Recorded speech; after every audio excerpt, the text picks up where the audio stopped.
بسم اللہ الرحمن الرحیم۔ السلام علیکم ورحمۃ اللہ وبرکاتہ۔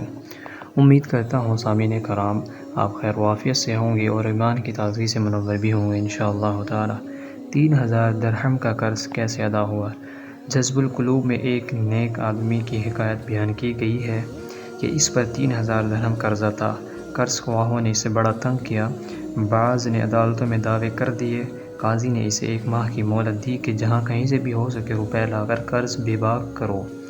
وہ اس فیصلے سے بہت پریشان ہوا اور پریشانی کے عالم میں مسجد میں آ گیا اور نہایت عجز و انکساری سے درود پاک پڑھنے لگا۔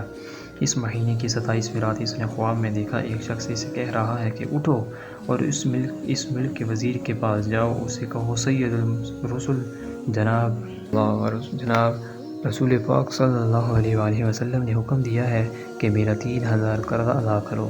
وہ شخص بیان کرتا ہے کہ میں صبح بیدار ہوا تو مجھے فکر لاحق ہوئی کہ اگر وزیر نے مجھ سے اس حکم کی کوئی نشانی طلب کی تو میں کیا کروں گا۔ اس فکر کے باوجود مجھے رات کے خواب میں اتنا مسرور کیا تھا کہ میرے بدن کے بال بال میں اعتماد اور خوشی کی لہر دوڑ رہی تھی، تاہم میں نے سارا دن اسی سوچ میں گزار دیا۔ دوسری رات مجھے سرکار دو عالم جہاں صلی اللہ علیہ وآلہ وسلم پھر خواب میں ملے۔ فرمایا تم نے کل والی بات پر عمل نہیں کیا۔ میں نے عرض کیا یا رسول اللہ صلی اللہ علیہ وآلہ وسلم، وہ میری بات پر کیسے مات کرے گا؟ کوئی دلیل یا کوئی نشانی تو ہونی چاہیے۔ حضور صلی اللہ علیہ وآلہ وسلم نے فرمایا اگر وہ تمہاری بات پر شک کرے تو اسے کہنا تم نماز فجر کے بعد کسی آدمی سے بات کرنے سے پہلے ہم پر 1000 بار پڑھتے ہو۔ تمہارے اس راز کو صرف اللہ جانتا ہے یا 2 فرشتے۔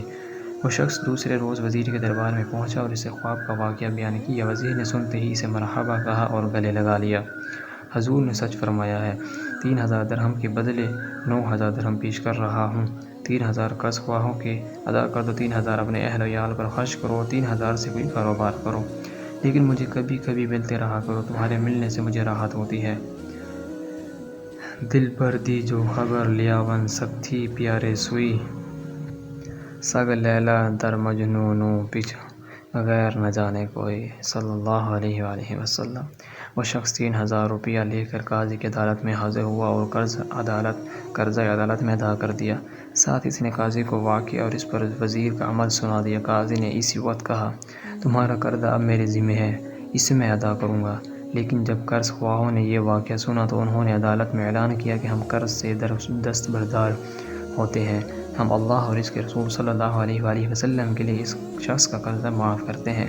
لیکن قاضی نے اصرار کیا یہ قرض ادا کرنے کی سعادت مجھے ملنی چاہیے۔ چنانچہ وہ گھر گیا اور رقم لا کر قرض خواہوں کو نہایت شکریہ سے ادا کر دی۔ ورد جس نے کیا درود شریف، خوب دل سے پڑھا درود شریف، حاجتیں سب روئیں ہوئی اس کی، ہے عجب کیمیائے درود شریف، صلی اللہ علیہ وآلہ وسلم۔ ناظرین کرام، آپ روزانہ کم از کم 1000 مرتبہ درود شریف لازمی پڑھا کریں تاکہ آپ پر اللہ تعالیٰ کی خاص رحمتیں برکتیں نازل ہوں اور آپ کی زندگی کے ناممکنات مسائل حل ہو سکیں۔